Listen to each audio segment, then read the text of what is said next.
So there were like awkward pauses and head scratchers, and it was So obviously a blunder, a flub, whatever you want to call it. And of course, got us thinking at 4 o'clock in the morning, we are texting each other. What's like the NFL comparison of this? What is that one crazy moment in the history of the NFL that sort of stands out as like, huh? How did this happen? It's confusing. It's a head scratcher. What did we come up with? Kyle, you go. Okay, let's go back to November 26, 1998. That is Thanksgiving Day. The entire country is watching Detroit Lions football as they do every year.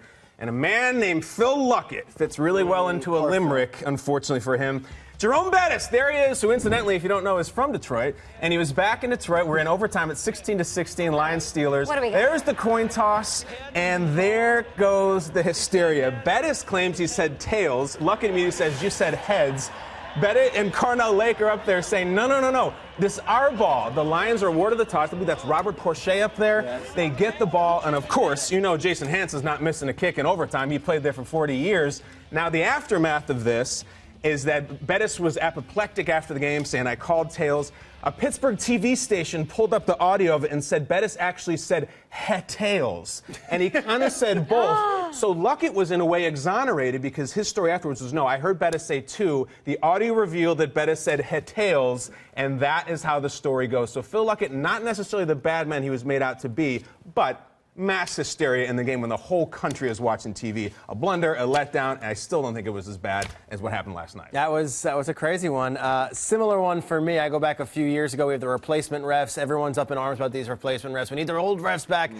But the old refs, or the current refs now, they had a tough bargain. So the NFL was going with these replacement refs. And finally, on a national stage, week 3, you've got the Seahawks versus the Packers. Yep. And it comes down. It's 12-7 late in the game. Russell Wilson scrambling. Throws this deep pass. It looks like it's out of the end zone. Then Golden Tate comes up with it. Nope, M.D. Jennings for the Packers does. Watch it looks like it's an interception. The refs, look at this. Watch these two refs. What do you think? One says incomplete, one says interception.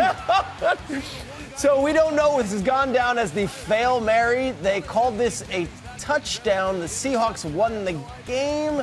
And let's just say the replacement ref situation was handled immediately after.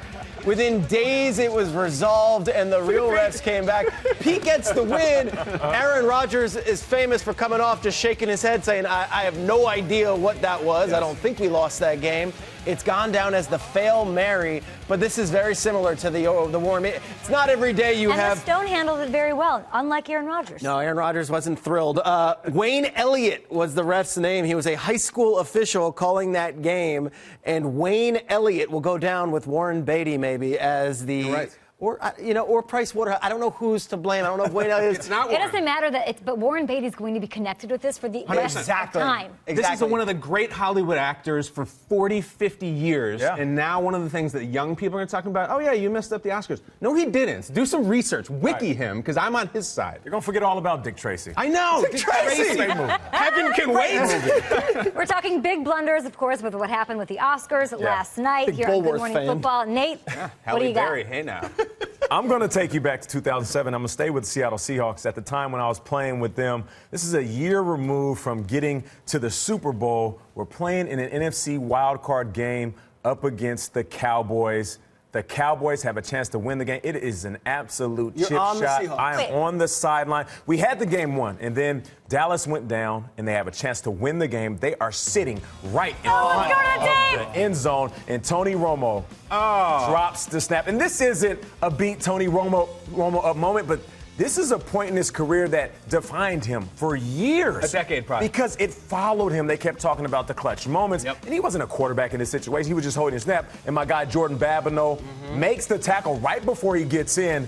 And forever he was remembered as this guy that dropped the snap. You know, every time you see your team lose like that, the Cowboy Nation, the Cowboy fan base, they always say, well, that was our year. We probably could have won it. You blew it for us, Tony Romo. But here's the thing.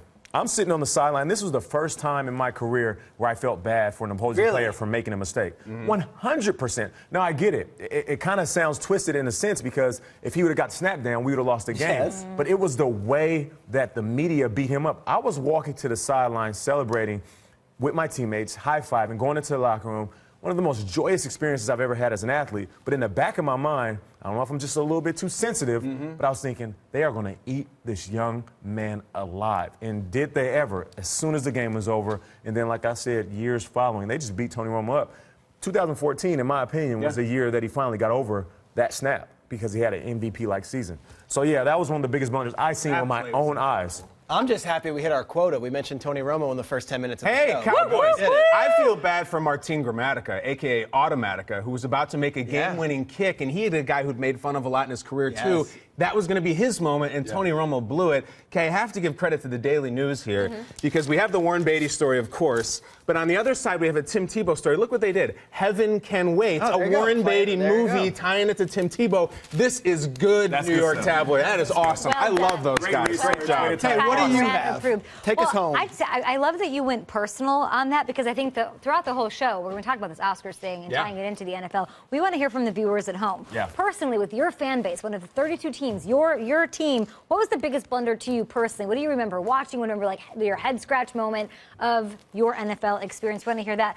I think the ultimate is one that's going to be compared to the situations, obviously the call, right? You mentioned 2014, Tony Romo. Let's go back to 2014. It's second and goal. You're at the 1 yard line. I know. It's the Super Bowl, because Give it to the beast. It's the Oscars. It's of the NFL, the biggest stage. Everyone feels like they know what's going to happen. And you don't. Wilson throwing, not running the ball. Marshawn Lynch, I looked up his numbers, guys, just before the show. 1,306 rushing yards that year.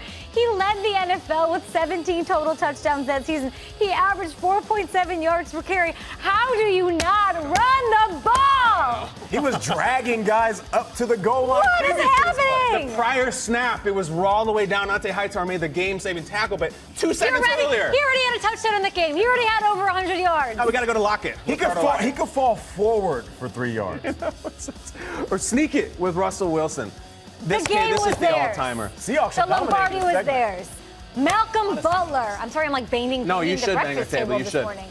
But this play was, and I was there and I worked for the Patriots that year, and I was on the happy end of things, but that was like the blunder of all blunders. And it doesn't get corrected. Last night's gets corrected. The proper winner walks away with the best picture. Well, why are you saying the Seahawks are the proper winner then? Well, I'm not saying they're the proper winner, but Pete Carroll can't go and be like, wait a second, hold on. Everybody get back in the field. It's Marshawn. No. It's over. There's no do-over. They didn't get it right. You have to live with that. Let me spin it forward. So you don't run the ball. You pass the ball there. Now we fast forward 2 years, and we're in the Super Bowl, and a team is up 8 points, and Julio Jones makes this catch. And what do the Falcons do? They don't learn from the Seahawks' mistakes. They don't just feed the ball to Devontae Freeman. Instead, they're throwing the ball all over, and they lose to the Patriots. You know, the Oscars, that whole situation is going to be totally resolved. They're going to have, like, extra security. It was good for ratings, Kay. It was good for. We're talking about That's never going to happen. I don't know if we're talking about the Oscars today. If that doesn't happen. In 2 years, it's never happened. That's not going to happen. You know what I'm saying? They're going to learn from their lessons. Right. Let me say this. There's certain plays that change the complexion of the league. We say this all the time. Now, imagine this. Marshawn Lynch scores a touchdown. He wins MVP. He doesn't retire. Seahawks, back-to-back Super Bowl champions. Dynasty. The league is different. Marshawn Lynch might still be playing because there was a huge fallout when he realized he hopped on that plane and said, why didn't you give it to me? And all of a sudden, Marshawn never really had his heart back in the game. So certain plays change everything. We were missing some, obviously. Yeah. Jim Marshall, ring a bell? Running the wrong way? Wrong way.